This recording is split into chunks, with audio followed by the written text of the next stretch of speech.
So I've just this minute finished reading the fourth Max Cámara novel, Blood Med. Now, as with the second novel, I started this with a different title. In fact, I was going to call it Never Look a Policeman in the Eye, which I still quite like, because this book is very much a sort of revenge story. I wanted to throw in a personal element into what was going on, to the crime, or in this case, the crimes that Max was investigating. And I wanted to give it that sort of personal edge because there's also a slight shift in this novel as well. Max, we see a bit more of a sort of an action, slightly action hero side to Max here.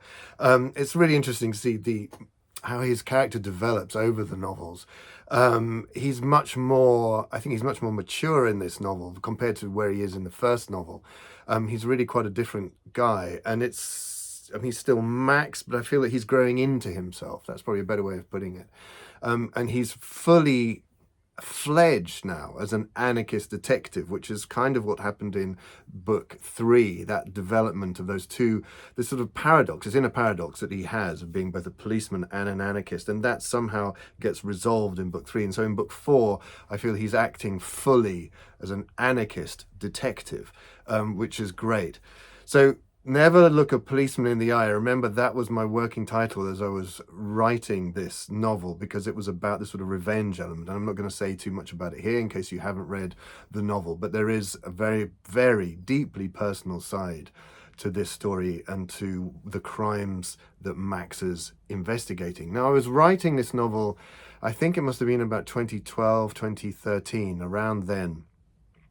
And I remember at the time, and this is important because this is kind of the backdrop to the Spain that is there in the novel. It's not that long ago. It's only about 10 years ago, but actually Spain seems to have changed completely. The world has changed in many, many ways in these 10 years.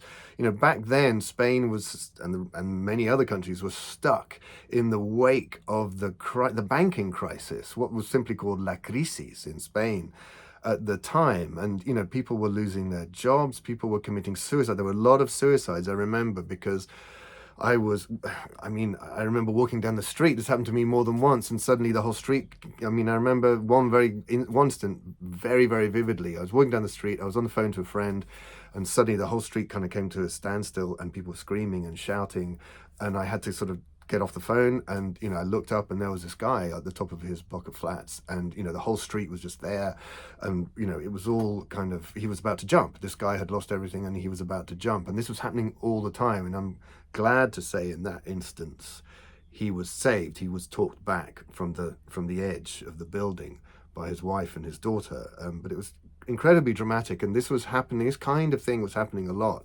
And I had friends in the police. I'd made quite a few friends in the police by this time as a way of researching the Max Cámara novels. And you know, the stories they were coming back to me with, it was awful. It was awful. And some of those stories are actually there. They're little details throughout the novel. You know, like a guy who just shot himself in front of accident and emergency at the local hospital with a note saying, I'm donating my body to science and stuff. You know, that was a real story. I mean, it's quite extraordinary reading this novel again, you know, and remembering those instances and how they kind of, these little details that sort of punctuate the novel. A lot of them, most of them are actually from real stories that were happening at the time. So that was quite interesting to be thrown back into that Valencia, that Spain of around 10 years ago, that really felt like it was falling apart, really felt like a country that was on the brink. And so into that mix, I kind of was just part of a sort of thought experiment, I suppose. I thought, well, you know, what if, and this is again back in 2012, you know, what if you would throw into that mix, you know, King Juan Carlos as he was then, you know, what if he were to suddenly fall ill and be like on death's doorstep, almost like a sort of a symbol of the country being on its knees, as it were. And so that kind of creates a sort of political tension and social unrest. And then that's right, then we have a corralito in the middle of the novel. And a corralito is a word that the Spanish have taken from the Argentinians. It's when the banks are just shut. They shut down to stop people from taking any money out in order to prevent a run on the banks. Basically, it shuts. It means the whole economy is just sort of frozen.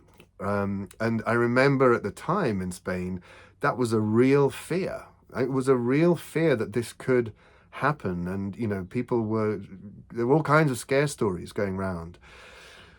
And there was also, I think, quite a lot of anger in this novel, in my writing of this novel, because of the corruption in Valencia. The right-wing PP party had been in power by this point for about 20 years, and the city stank. That famous line from Hamlet, there's something rotten in the state of Denmark. That's what Valencia felt like. It's almost if you could, the corruption, it almost gave off this stench.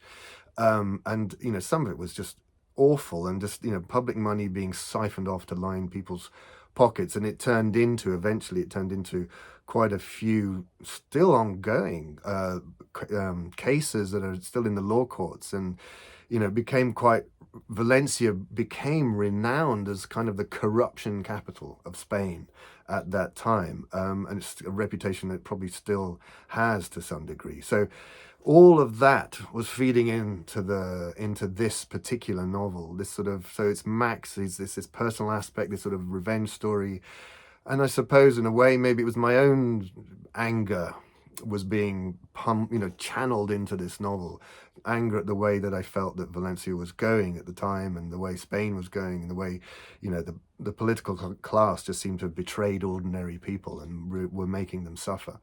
So that's really what's going on in this story, and it's great. I mean, I just finished reading it literally a minute ago, and came here straight away, and recording this video, and there's some really lovely moments in it. I mean, I was actually, there were tears pricking my eyes at the very end, the very final scene. I found it very moving, really quite a beautiful scene, particularly the final sort of epilogue.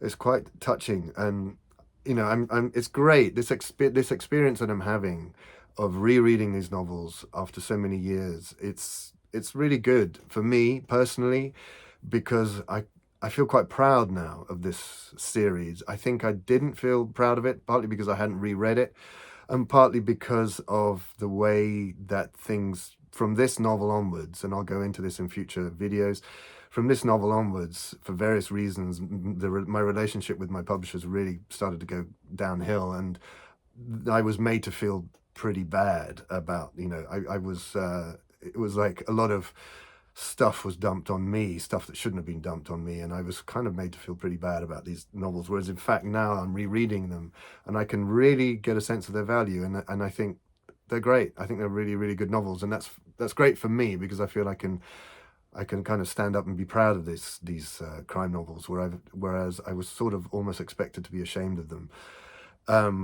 by other people, kind of were sort of pushing me in that direction, which is interesting. And so it's interesting to kind of revisit that so many years on. Anyway, if you can help Max come back in 2023, please do follow the links where you find them. This is all part of a crowdfunding campaign to get Max back in 2023 to see a 7th novel, and to republish the 6 existing novels with new covers and introductory essays and what have you. So that's what this is all about. If you can help, please do. It's very, very gratefully received, and thank you to everybody who's already made pledges. I'm really very grateful to you. This crowdfunding campaign ends this Sunday, so only a few days left. I still believe we can do this, so please do check the links, and I hope we can make Max come back in 2023. Thank you very, very much.